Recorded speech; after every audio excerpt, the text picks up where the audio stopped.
नमस्कार, वंदे मातरम। मैं बलदेव राजपूत, दुर्ग, छत्तीसगढ़ से। आज हम लोग बात करने वाले हैं रोले के प्रमेय के बारे में। ये एडवांस कैलकुलस का एक टॉपिक है। ये अलग अलग जैसे बी टेक हो गया, बी टेक हो गया, डिप्लोमा हो गया, बीएससी हो गया, इन सब जगहों पे एडवांस कैलकुलस का ये जो टॉपिक है वो आपको देखने को मिलता है। रोले का जो प्रमेय है उसमें उसके भी रोले का जो प्रमेय है वो कुछ दिन में मैं आपके लिए डाल दूंगा। आज जो बेसिकली जो क्वेश्चन जो आता है बच्चों के लिए वो रोले के एग्जाम्पल्स आते हैं। ये दो टाइप के होते हैं। सबसे पहले हम ये देखते हैं कि रोले का प्रमेय होता क्या है। अगर आपको कोई भी क्वेश्चन दिया गया है और अगर वो तीन कंडीशन फॉलो करता है, मतलब पहली कंडीशन ये होती है कि एफ ऑफ ए जो है वो एफ ऑफ बी के बराबर होना चाहिए। दूसरा ये कंडीशन है कि वो जो है संवृत अंतराल मतलब क्लोज्ड इंटरवल में वो क्या हो, कंटिन्यूअस हो, संतत हो। और तीसरा एफ डैश एक्स मतलब वह अवकलनीय हो, डिफरेंशिएबल हो, किसमें, ओपन सेट में। तो अगर कोई भी क्वेश्चन जो है वो ये तीन प्रॉपर्टी अगर फॉलो कर ले तो वो जो क्वेश्चन है वो रोले के प्रमेय के हिसाब से सत्यापित या वेरीफाइड हो जाता है। तो चलिए शुरू करते हैं आज का टॉपिक। सबसे पहले देखते हैं रोले का प्रमेय। बीएससी में एडवांस कैलकुलस का ये टॉपिक है। नॉर्मली जो बच्चों का क्वेश्चन आता है वो आता है ऐसे कि F of X is equal to दिया है x square minus 6x plus 8 के लिए अंतराल इंटरवल दिया हुआ है, ए का वैल्यू दिया हुआ है 2 और बी का वैल्यू दिया हुआ है 4 के लिए रोले के प्रमेय को सत्यापित कीजिए। इंग्लिश में कहें तो रोले के प्रमेय को वेरीफाइड कीजिए। तो चलिए शुरू करते हैं आज का टॉपिक।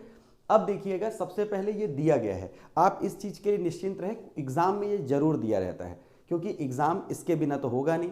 तो एग्जाम में ये आपको मिलेगा। आपको करना ये है कि सबसे पहले consider F of X is equal to X square minus 6x plus 8। यहां पर अगर आप क्वेश्चन में ध्यान दें तो आपको ए और बी का वैल्यू भी दिया गया है। ए की वैल्यू दी गई है 2 और बी की वैल्यू दी गई है 4। अब देखिएगा इक्वेशन नंबर 1 से देखते हैं। From equation number 1 taking x is equal to a, तो f of a in the place of x, अगर मैं x की जगह पे अगर a यूज करूं तो यहां पर भी मुझे x की जगह a यूज करना होगा, x की जगह a यूज करना होगा। Then F of a is equal to A square minus 6a plus 8। अब in the place of a हमको क्या यूज करना पड़ेगा, जो यहां पर वैल्यू दी गई है। In the place of a we have to use 2, a की जगह 2 और यहां पर 8। सबको मालूम 2 का पहाड़ा तो एज यूजुअल आता ही होगा।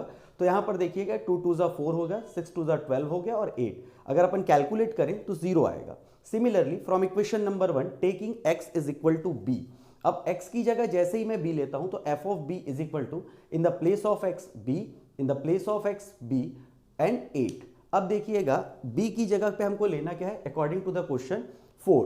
तो यहां पर कितना हो जाएगा, जहां जहां पर भी आपने b लिखा है उसकी जगह पे आप 4 रख दें।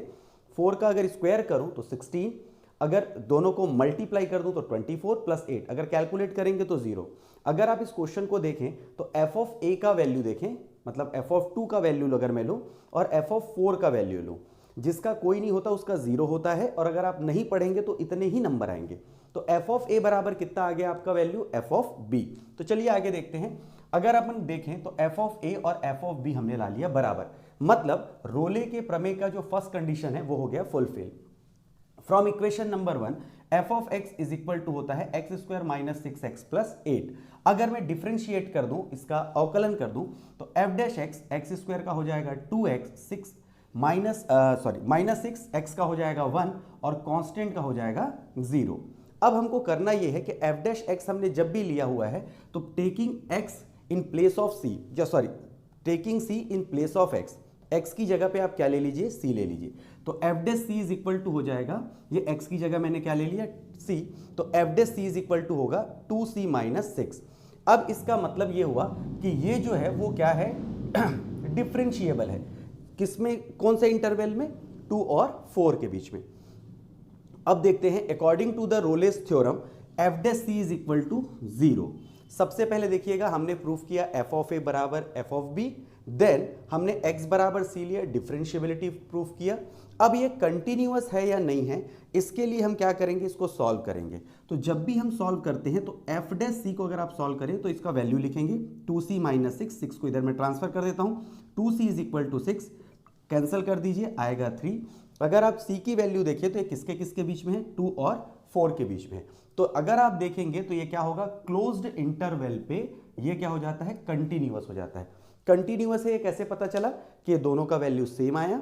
दूसरा चीज डिफरेंशिएबिलिटी है कि नहीं है, इसका डिफरेंशिएशन आसानी से हो गया। तीसरा, जब हमने c का वैल्यू निकाला तो ये 2 और 4 के बीच में है, जो इस बात को वेरीफाइड करता है कि ये जो वैल्यू है वो 2 और 4 के बीच में है। अब देखते हैं पूरा इस क्वेश्चन को एक बार रिवाइंड करते हैं। F of A F of B बराबर है, इक्वल है, एफ डैश एक्स का जो वैल्यू आया था, जो कंटिन्यूअस आया था, वो एफ ऑफ ए और एफ ऑफ बी का वैल्यू सेम आया था, मीन्स कंटिन्यूअस है, 2 और 4 के बीच में है। डिफरेंशिएशन करने पे जो वैल्यू आती है वो दिए गए क्वेश्चन से क्या करती है, मैच करती है, इन द सेंस कि जो वैल्यू हमको मिलती है वो 2 और 4 के बीच में होती है। तो यहां पर देखेंगे एफ ऑफ एक्स दिए गए प्रतिबंधों को संतुष्ट करता है, मतलब रोले का प्रमेय जो है वो फलन एफ ऑफ एक्स के लिए वेरीफाइड होता है। तो ये था रोले के प्रमेय का फर्स्ट टाइप। मैं अभी अगले वीडियो में इसके सेकेंड टाइप के बारे में बताऊंगा, फिर लास्ट में आपको रोले का थ्योरम बताऊंगा। उम्मीद है आपको ये लेक्चर पसंद आया होगा। तो मिलते हैं अगले वीडियो में, तब तक के लिए जय हिंद, वंदे मातरम।